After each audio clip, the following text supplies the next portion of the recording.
Alhamdulillahi Rabbil Alamin. Celui qui a purifié son âme, celui qui a purifié son cœur, a certes réussi et rentrera au paradis bisalam, en paix. Allah Jalla wa Azz, il nous dit dans le Coran, قَدْ أَفْلَحَ مَنْ زَكَّاهَا وَقَدْ خَابَ مَنْ دَسَّاهَا. A certes réussi celui qui l'a purifié et a perdu celui qui l'a corrompu. Rapporté par At-Tabarani, Ibn Jubayr nous dit: j'ai assisté à la janaza, cérémonie funéraire de Abdullah ibn Abbas radiyallahu anhu wa an abi. Et il dit: un oiseau blanc que nous avions jamais vu auparavant est apparu. Et il a pénétré le brancard de Abdullah ibn Abbas. Une fois enterré, cet oiseau n'est pas ressorti. Et qu'est-ce qui s'est passé? Il dit: nous avons entendu quelqu'un réciter sans que nous ne sachions d'où vient et d'où provient cette récitation.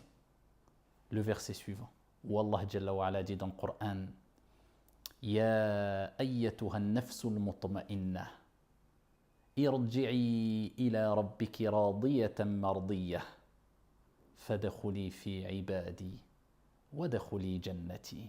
Allahumma ij'alna minhum.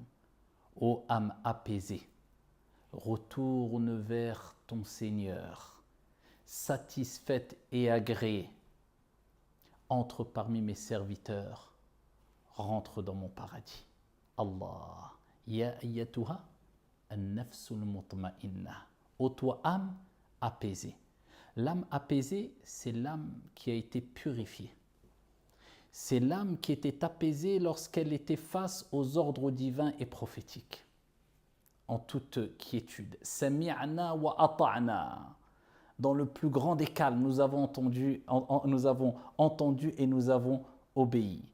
L'âme apaisée, c'est celle qui se sent bien quand elle est dans les actes d'adoration, dans l'environnement spirituel. Et elle se sent mal quand elle est face aux actes de désobéissance.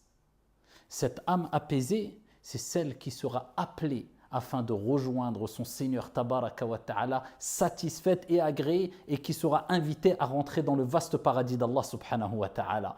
Cette âme apaisée, c'est celle qui est purifiée de telle sorte qu'Allah Tabaraka wa Ta'ala fait apparaître sur son visage et sa langue la lumière et le bien.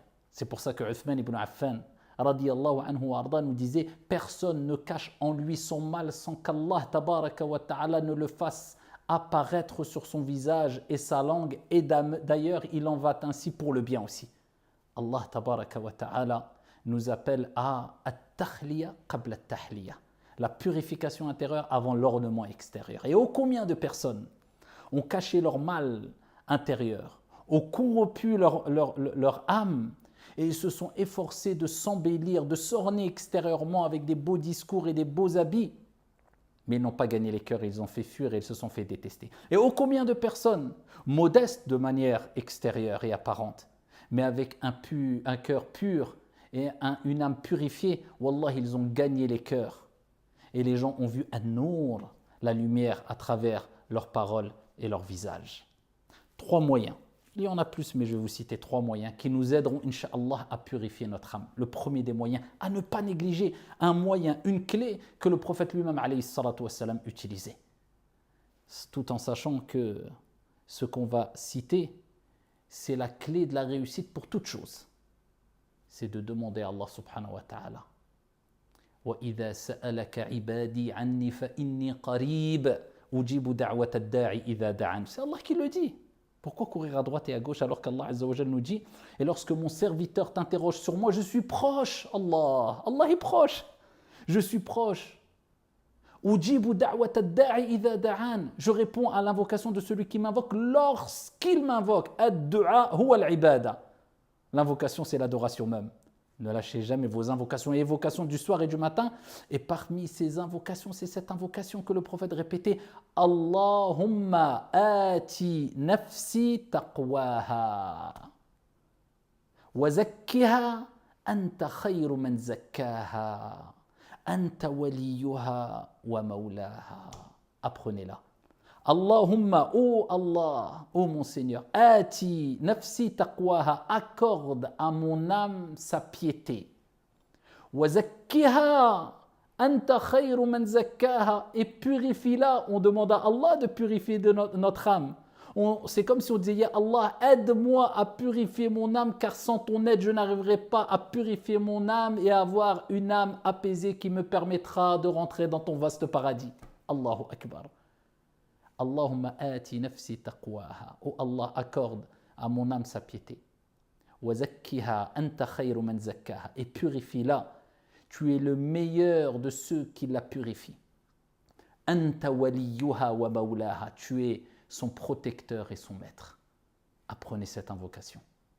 La deuxième des causes qui nous permettra, Inch'Allah, de purifier nos âmes, eh bien, c'est de se concentrer dans les actes obligatoires, les 5 piliers de l'islam, et de les faire au mieux, car les actes d'adoration sont un moyen de purification. Allahu Akbar. Le prophète, quand il parle, alayhi salatu wassalam, à titre d'exemple de la prière, il donne l'exemple d'une personne qui aurait devant chez lui une rivière. Et il dit, si quelqu'un aurait une rivière, de l'eau qui passe devant chez lui, et 5 fois par jour, il se laverait avec cette eau, est-ce qu'il lui resterait des saletés? Ils ont dit, bien sûr que non, ya Rasulallah, il serait propre. Il se serait débarrassé forcément de toutes les saletés, les impuretés. Il dit, eh bien, tel est l'exemple des 5 prières par jour, qui nous débarrassent, qui nous purifient des péchés. Et il en va ainsi pour le jeûne. Celui qui jeûne, celui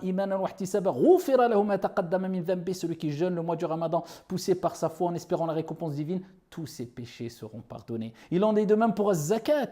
Et d'ailleurs, az-zakat, l'aumône est appelé az-zakat puisque c'est un moyen de purification. Et pareil pour le hajj. Celui qui accomplit le hajj, eh bien, ici, il reviendra aussi pur que le jour où sa mère l'a mis au monde s'il a fait un hajj pieusement accompli. Et que dire du tawhid, la ilaha illallah, qui est la parole la plus sublime et la plus aimée auprès d'Allah Azza wa Jalla, et qui est la clé de la purification et du paradis.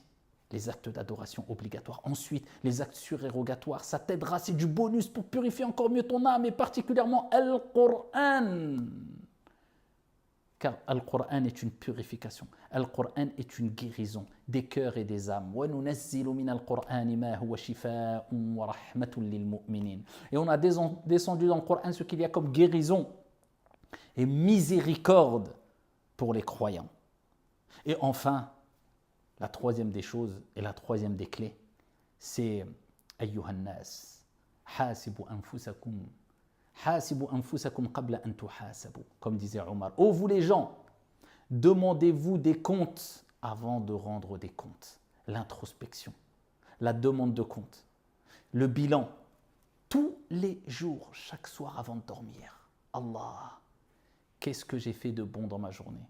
Est-ce que je me suis levé pour Salat al-Subh? J'ai commencé ma journée avec Al-Baraka et la satisfaction d'Allah, et j'ai terminé ma journée avec la prière à l'heure et le bien, et avec la lecture du Coran, mes invocations du soir, pour terminer avec la satisfaction d'Allah Azza wa Jal, afin que ce qu'il y a entre le début et la fin de la journée ne soit que satisfaction vis-à-vis d'Allah subhanahu wa ta'ala, satisfaction venant d'Allah subhanahu wa ta'ala.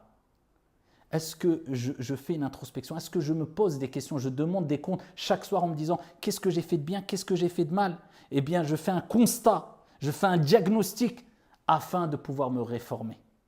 Eh bien, ça, c'est 3 clés qui nous permettront, incha'Allah ta'ala, de purifier nos âmes et d'avoir cette âme apaisée ici-bas et apaisée lorsque l'ange de la mort va prendre notre âme afin de rentrer dans le vaste paradis d'Allah subhanahu wa ta'ala. Qu'Allah purifie nos âmes et nous accorde un cœur pur. Wallahu a'lam, walhamdulillah.